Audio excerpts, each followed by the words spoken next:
وأشهد أن لا إله إلا الله وحده لا شريك له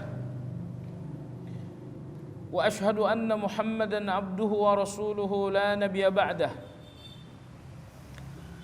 اللهم صل وسلم على محمد وعلى آله وأصحابه ومن اتبعهم بإحسان إلى يوم الدين يا أيها الذين آمنوا اتقوا الله حق تقاته ولا تموتن إلا وأنتم مسلمون. Kaum muslimin rahimakumullah,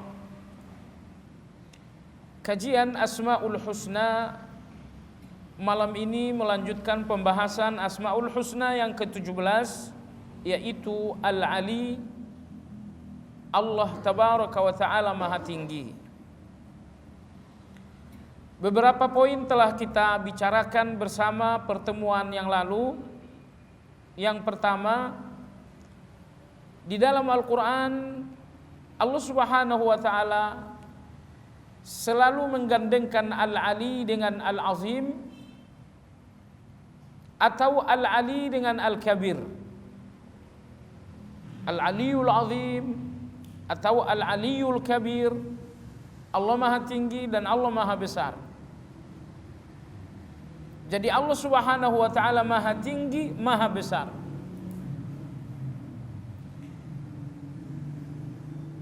Kesempurnaan fisik seorang manusia selalu kita sebutkan orangnya tinggi besar. Jadi apabila tinggi besar menunjukkan sebuah kesempurnaan bagi manusia, maka tentu Allah lebih berhak atas sifat kesempurnaan itu. Sekali lagi, apabila kesempurnaan manusia sering kita ungkapkan dengan tinggi besar, orangnya tinggi besar. Jika tinggi besar kita ucapkan untuk sebuah kesempurnaan bagi manusia, maka Allah Subhanahu wa Ta'ala lebih berhak atas kesempurnaan yang dimiliki manusia. Jadi setiap kesempurnaan bagi manusia niscaya Allah lebih berhak memilikinya. Oleh sebab itulah Al-Ali dalam Al-Quran kerap kali digandengkan dengan Al-Azim atau Al-Kabir, yang berarti Allah Maha Tinggi, Allah Maha Besar. Kemudian di dalam surat Syura Allah Subhanahu wa Ta'ala menyebutkan Al-Ali bergandengan dengan Hakim. Alimun Hakim, Aliyun Hakim. Sesungguhnya Allah Maha Tinggi dan Hakim, Allah Maha Bijaksana. Allah Maha Tinggi, Allah Maha Bijaksana. Jadi Allah Subhanahu wa Ta'ala Maha Bijaksana dan Maha Tinggi. Manusia, banyak manusia yang memiliki ketinggian, akan tetapi tidak jarang orang-orang yang tinggi dari kalangan manusia tidak bijaksana. Oleh karena Allah adalah Maha Sempurna, maka Allah Ali Maha Tinggi, saat yang sama Allah Subhanahu wa Ta'ala Hakim, penuh dengan kebijaksanaan. Baiklah jemaah sekalian, lalu pekan lalu kita juga sudah sampaikan pemahaman ahli sunnah tentang kemahatinggian Allah. Ada 3 makna kemahatinggian Allah dalam pemahaman dan akidah ahli sunnah wal jamaah. Untuk buku kita jatuh pada halaman 65. Yang pertama, kemahatinggian zat. Maha tinggi zat Allah, ini yang pertama. Maha tinggi zat Allah dalam arti kata Allah Tabaraka wa Ta'ala berada di atas arasy. Ayat-ayat yang berbicara menyebutkan bahwa Allah di atas arasy sangat banyak. Banyak sekali. Setidaknya ada 2 kategori ayat yang berbicara tentang Allah tabaraka wa ta'ala di atas arasy. Kategori pertama, ayat yang jelas mengatakan Allah di atas arasy. Tsumma stawa 'alal 'arsy. Kemudian Allah bersemayam di atas arasy. Ini kategori pertama. Kategori kedua, terkadang ayat menyebutkan Allah di atas tanpa menyebutkan arasy. Amintum man fis sama. Apakah kalian merasa aman dengan zat yang berada di atas? Sama di sini tidak berarti langit, tetapi berarti atas. Jadi terkadang Al-Quran berbicara tentang zat Allah, menyebutkan Allah di atas. Lalu kadang-kadang lebih spesifik lagi Al-Quran mengatakan Allah subhanahu wa ta'ala di atas arasy. Jadi tidak sekedar di atas, tapi di atas arasy.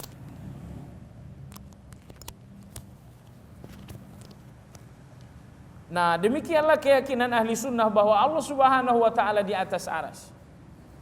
Namun perlu untuk dicatat, ketika ahli sunnah wal jamaah berkeyakinan Allah di atas arasy, ahli sunnah wal jamaah tidak memahami atas itu sebagai tempat. Kalian mengatakan Allah di atas berarti Allah bertempat. Nah, inilah tuduhan yang keliru.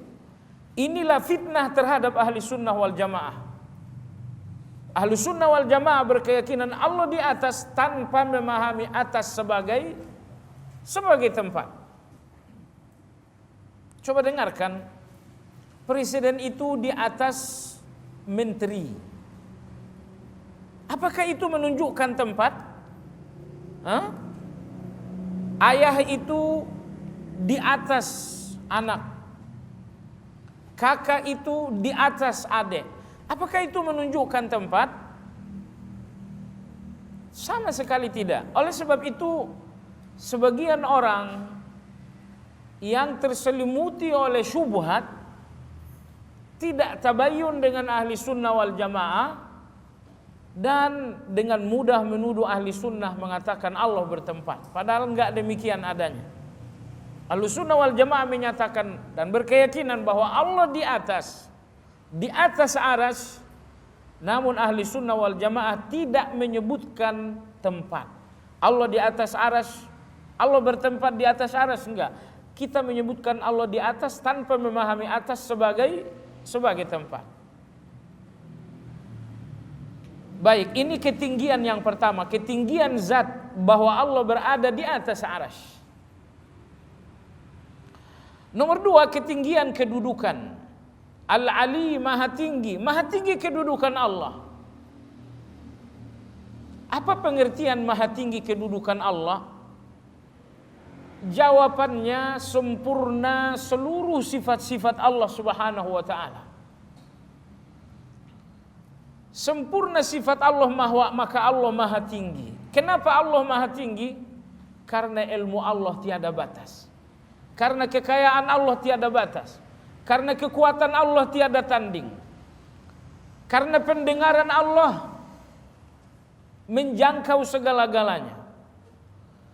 Karena sifat-sifat Allah semuanya sempurna, makanya maha tinggi kedudukan Allah.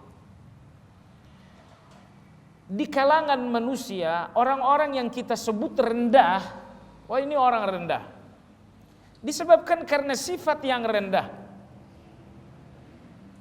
Jadi manusia tidak rendah karena fisiknya rendah, tapi yang membuat manusia rendah adalah sejumlah sifat-sifat yang keji. Ini penipu, maka dia menjadi rendah. Ini pendusta, maka ia menjadi rendah. Jadi sejumlah sifat-sifat cacat, sejumlah sifat-sifat kekurangan membuat seseorang menjadi rendah. Bagaimana dengan Allah tabaraka wa ta'ala? Tidak ada cacat dalam sifat Allah. Tidak ada kekurangan dalam sifat Allah subhanahu wa ta'ala. Pendengaran Allah menjangkau seluruh suara. Penglihatan Allah menjangkau segala-galanya. Kekayaan Allah tidak pernah kurang, tidak terbatas dan tidak pernah kurang. Kekayaan manusia berkurang apabila diberi, tetapi kekayaan Allah tidak pernah berkurang karena diberi. Ilmu Allah Subhanahu wa taala menjangkau segala-galanya. Coba dengarkan misalnya firman Allah Subhanahu wa taala, "Ya'lamu ma yaliju fil ardi wa ma yakhruju minha wa ma yanzilu minas sama wa ma ya'ruju fiha wa huwa ma'akum." Allah mengetahui apapun yang masuk ke dalam perut bumi. Berapapun biji-bijian yang ditanam sehari di seluruh dunia, Allah tahu. Berapapun jenazah yang dikebumikan setiap hari, Allah tahu. Ya'lamu ma yaliju fil ard. Allah tahu apapun yang memasuki perut bumi. Wa ma yakhruju minha. Allah pun tahu apapun yang keluar dari perut bumi. Biji yang mulai tumbuh keluar, Allah tahu. Berapa banyak penambang-penambang yang mengambil emas, Allah tahu. Pengeboran-pengeboran yang berhasil mengeluarkan minyak, Allah tahu. Apapun yang masuk ke perut bumi, Allah tahu. Apapun yang keluar dari perut bumi, Allah tahu. Wa ma yanzilu minas sama'i wa ma ya'ruju fiha. Apapun yang turun dari langit, semuanya Allah tahu. Wa ma ya'ruju fiha. Apapun yang naik ke langit, semuanya Allah tahu. Jika demikian pengetahuan Allah, apakah ada yang tersembunyi? Apakah ada yang tersembunyi bagi Allah? Satu benih dimanapun ditanam, satu benih pun memasuki bumi, Allah tahu. Subhanallah, ini pengetahuan Allah Subhanahu wa ta'ala. Lantas bagaimana orang mampu bersembunyi dari pengetahuan yang demikian sempurna? Coba dengarkan ilmu Allah Subhanahu wa ta'ala berikutnya. Allahu ya'lamu ma tahmilu kullu unsa wa ma taghidul arham wa ma tazdad wa kullu syai'in indahu bimiqdar. Allah lah yang mengetahui isi rahim setiap wanita. Allah lah yang mengetahui janin-janin yang berada dalam rahim wanita. Coba dengar keajaiban Al-Quran. Ayat ini sampaikan ke banyak orang. Allah Subhanahu wa ta'ala berfirman, Allah tahu janin yang akan lahir dalam hitungan kehamilan yang genap. Allah pun tahu kehamilan yang kurang, dan Allah pun tahu kehamilan yang lebih. Kehamilan yang lebih ini yang ingin saya katakan. Banyak orang mulai was-was apabila usia kehamilan telah genap 9 bulan, belum juga ada tanda-tanda melahirkan. Orang was-was. Anda nggak perlu was-was. Udah lewat 2 hari, biarin. Udah lewat 2 bulan, biarin. Sakit enggak? Enggak. Kalau begitu jalan. Kenapa? Yang menciptakan manusia sudah mengabarkan bahwa kadang-kadang kehamilan itu genap, kadang-kadang kehamilan itu kurang, wa ma tazdad, kadang-kadang kehamilan itu lebih dari usia yang seharusnya. Jadi tidak ada yang perlu diragukan jamaah sekalian. Ini udah lewat 1 bulan, cepat dioperasi. Astagfirullahalazim. Jangan bertanya kepada dokter yang gak banyak tahu dibanding Allah Subhanahu wa ta'ala. Yang penting antum pastikan ibunya sehat gak? Sehat. Ya sudah. Kalau ibunya sehat, darahnya sehat, semuanya normal, gak ada alasan untuk was-was. Karena Al-Quran, Allah Tabaraka wa ta'ala menyatakan, terkadang usia kehamilan itu melebihi bulan genap. Ingin kita garis bawahi dalam ayat ini, Allahu ya'lamu ma tahmilu kullu unsa. Hanya Allah yang mengetahui keadaan janin-janin yang berada dalam rahim wanita. Sekarang ini ada USG, tapi antum camkan, hasil USG itu enggak 100%. Kita yang sudah punya pengalaman dengan USG, insya Allah kita tahu betul bahwa USG itu hanya memberikan spekulasi maksimum. kemungkinan laki-laki, kemungkinan perempuan, tapi itu enggak pasti. Kenapa demikian? Allah berfirman, Allahu ya'lamu ma tahmilu kullu unsa. Hanya Allah yang mengetahui keadaan janin-janin dalam rahim seorang wanita. Bahkan jemaah sekalian, agar antum tahu betapa dahsyatnya ilmu Allah, tidak kurang 27 kali dalam Al-Quran Allah mengatakan bahwa Allah alimum bizatis sudur. Allah mengetahui isi hati manusia. Isi hati manusia Allah tahu. Nah, jika Allah mengetahui isi hati manusia, berarti ada satu kata yang tidak berlaku antara Anda dengan Allah. Apa itu? Rahasia. Rahasia ini kata yang hanya berlaku antara Anda dengan orang lain. Antara Anda dengan Allah tidak ada kata rahasia. Nah baik, kita kembali ke mahatinggian yang kedua adalah maha tinggi kedudukan Allah. Maha tinggi kedudukan Allah karena seluruh sifat Allah sempurna. Tidak ada cacat dalam sifat-sifat Allah. Tidak ada kekurangan dalam sifat-sifat Allah. Oleh sebab itulah Allah maha tinggi kedudukannya, karena kesempurnaan sifat-sifatnya. Lalu kemahatinggian yang ketiga adalah kemahatinggian kemampuan. Maka kemampuan Allah di atas segala kemampuan. Baik jemaah sekalian, sampai di situ pembahasan kita pekan lalu. Halaman 66 sekarang, berdoa dengan nama Al-Ali. Yang pertama doa ibadah. Di dalam Al-Quran surat Al-A'raf, Allah memerintahkan kita berdoa dengan Asma'ul Husna. Allah berfirman, walillahil asma'ul husna fad'uuhu biha. Hanya Allah saja yang memiliki Asma'ul Husna. Maka berdoalah kepada Allah dengan Asma'ul Husna. Pertanyaannya, bagaimana berdoa dengan Asma'ul Husna?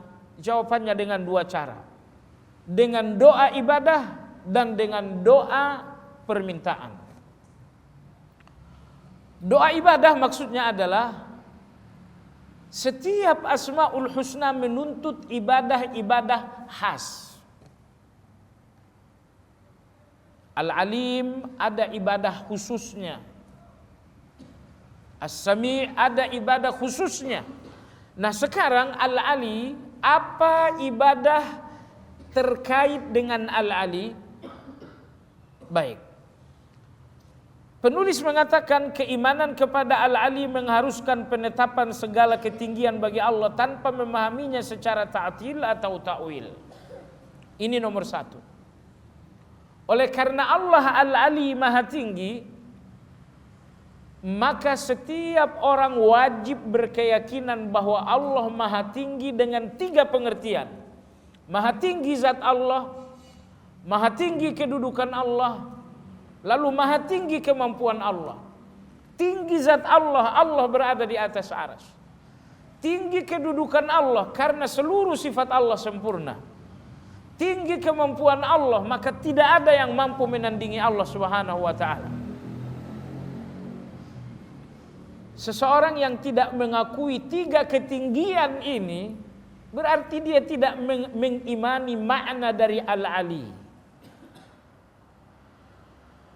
Jadi Asma'ul Husna jemaah sekalian bukan sekedar kita hafal secara harfiah, bukan pula sekedar kita fahami secara ilmiah, tetapi kita juga wajib meyakini maknanya secara i'tiqadiyah, dan yang keempat kita jalankan konsekuensinya secara amaliyah. Ini empat hal yang wajib dilakukan terhadap Asma'ul Husna. Yang pertama, hafal secara harfiah. Nomor dua, fahami secara ilmiah. Yang keempat, yakini maknanya secara i'tiqadiyah. Yang keempat, jalankan konsekuensinya secara amaliyah. Jadi seseorang tidak dinamakan mengimani Asma'ul Husna tanpa empat hal ini. Tanpa empat hal ini. Apabila dalam hadis Nabi kita bersabda, bahwa Allah memiliki 99 nama, siapa yang menyempurnakannya maka ia masuk surga. Menyempurnakan Asmaul Husna dengan 4 hal ini. Hafal,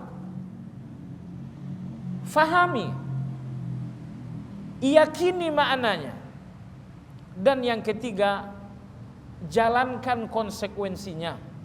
Allah Ar-Rahman, konsekuensinya jauhi maksiat, karena apabila Anda maksiat Anda tidak dapat Ar-Rahman.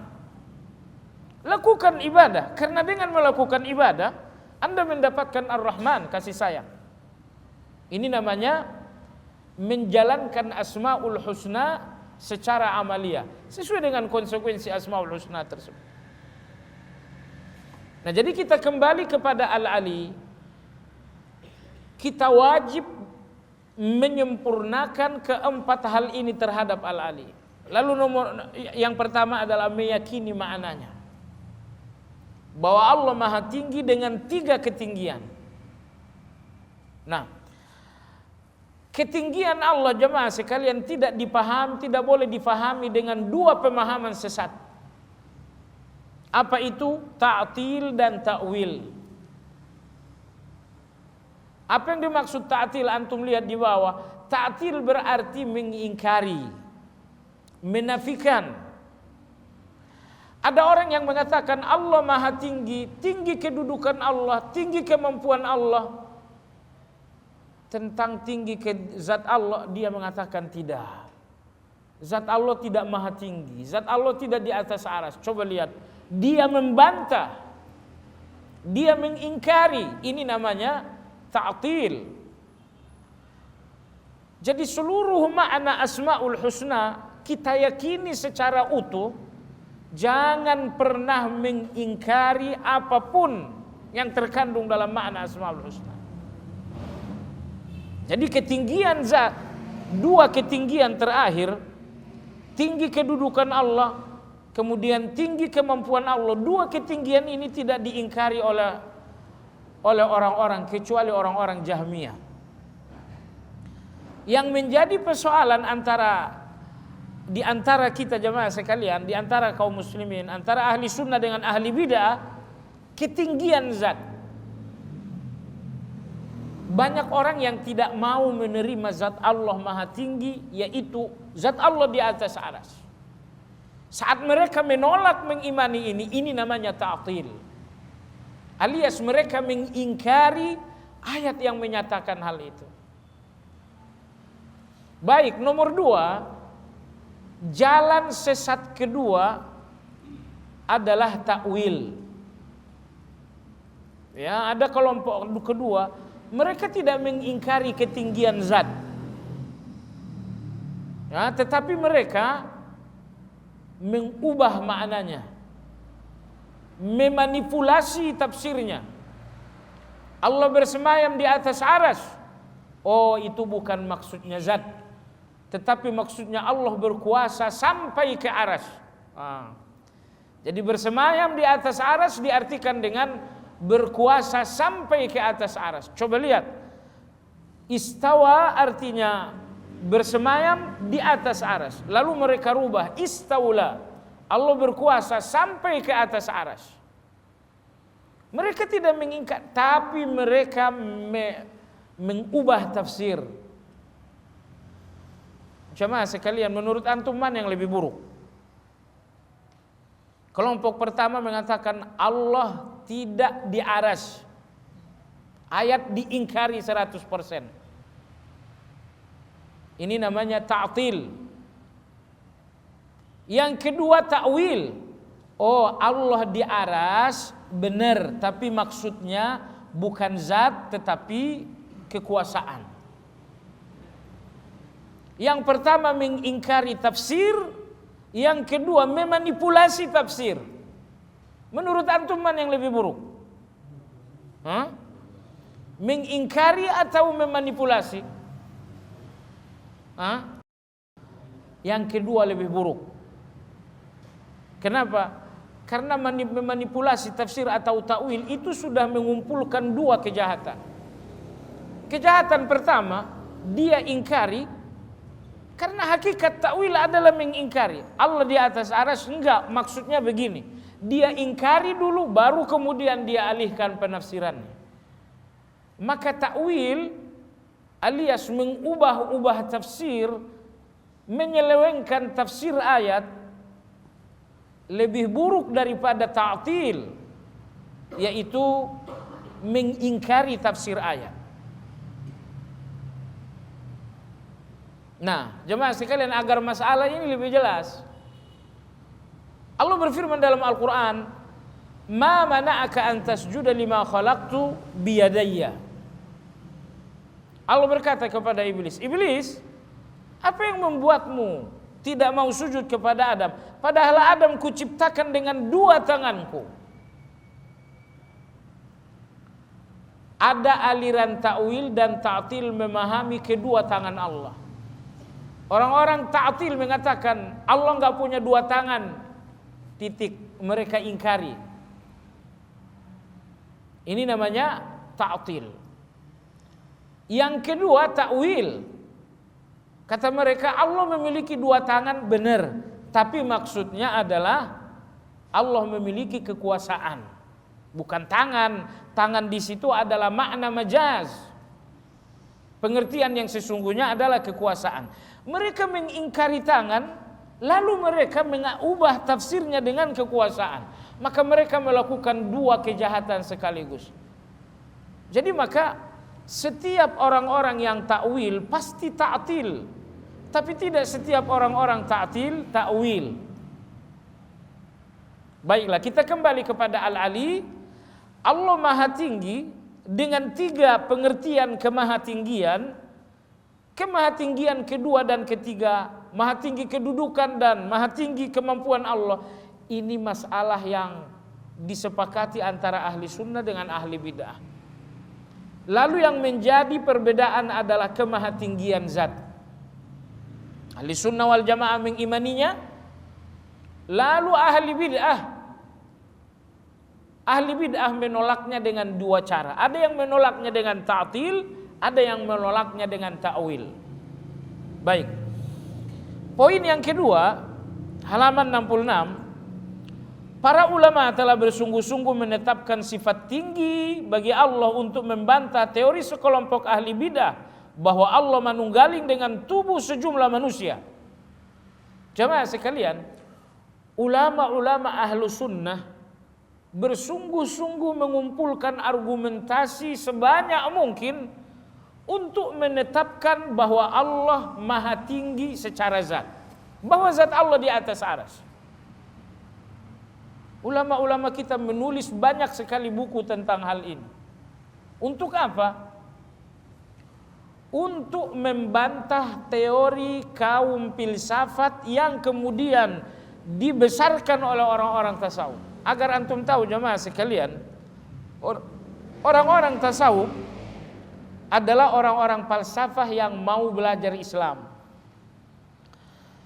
Jadi setelah bertahun-tahun mendalami falsafat, kemudian mereka ingin beralih kepada Islam. Peralihan antara falsafat dari falsafat ke Islam, di sini peralihan ini sering membuat seorang menjadi sufi.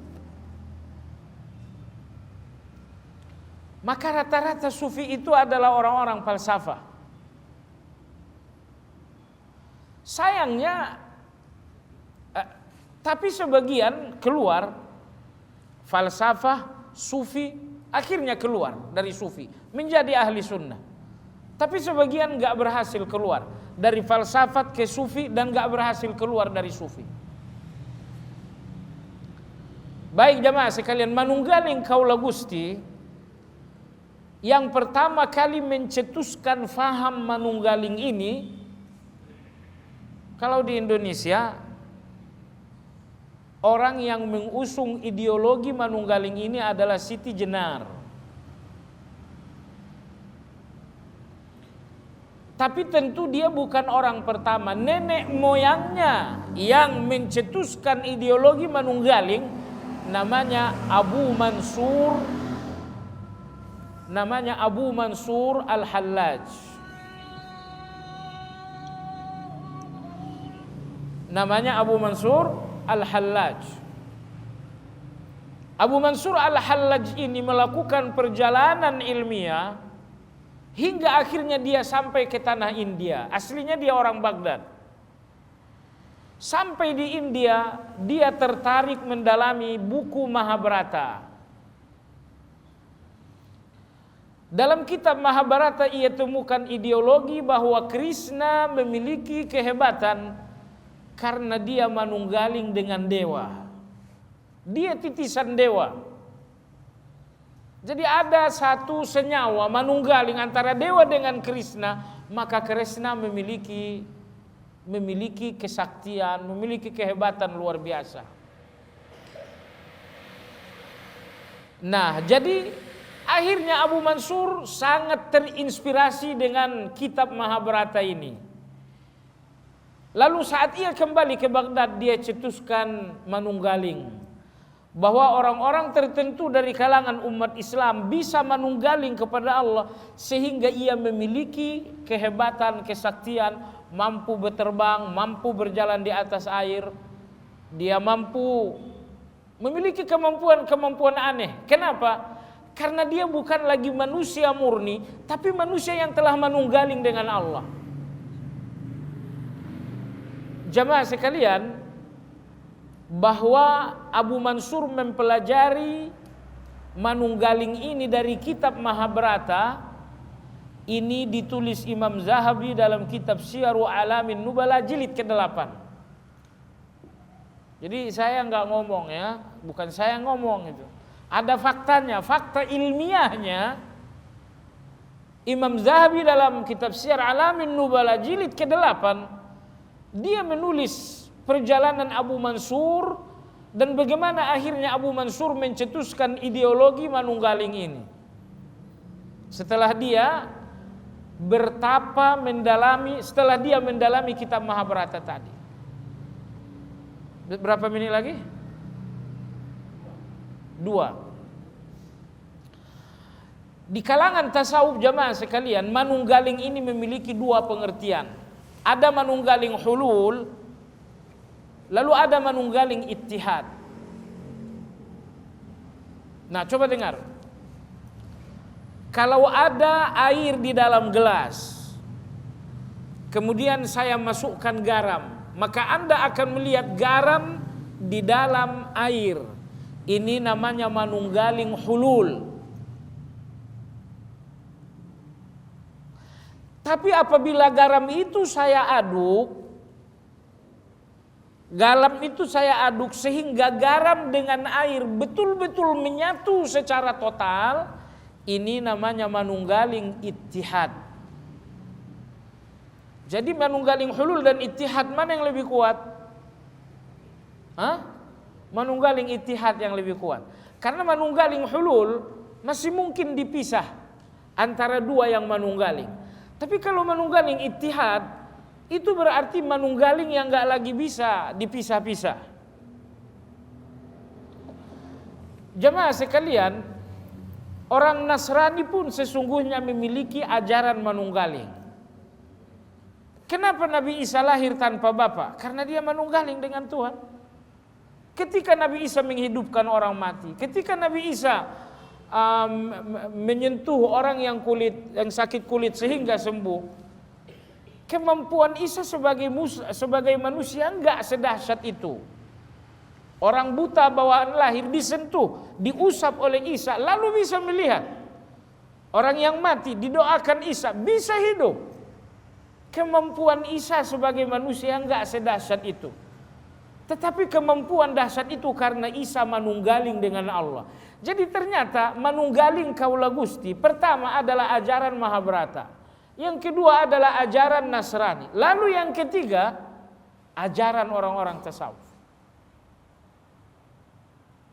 Nah, jadi ulama-ulama ahli sunnah sungguh-sungguh meyakinkan, mengumpulkan argumentasi bahwa Allah Maha Tinggi. Untuk apa ulama-ulama berjuang menyatakan Allah Maha Tinggi di atas arsy? Untuk apa? Untuk membantah ideologi manunggaling tadi. Baik jemaah sekalian, demikian kajian kita, mudah-mudahan bermanfaat. Kita akhiri dengan zikir kafaratul majlis. Subhanakallahumma bihamdik, asyhadu an la ilaha illa anta astaghfiruka wa atubu ilaik. Sallallahu ala Muhammad wa ala alihi washabbihi ajmain. Walhamdulillahi rabbil alamin. Assalamualaikum warahmatullahi wabarakatuh.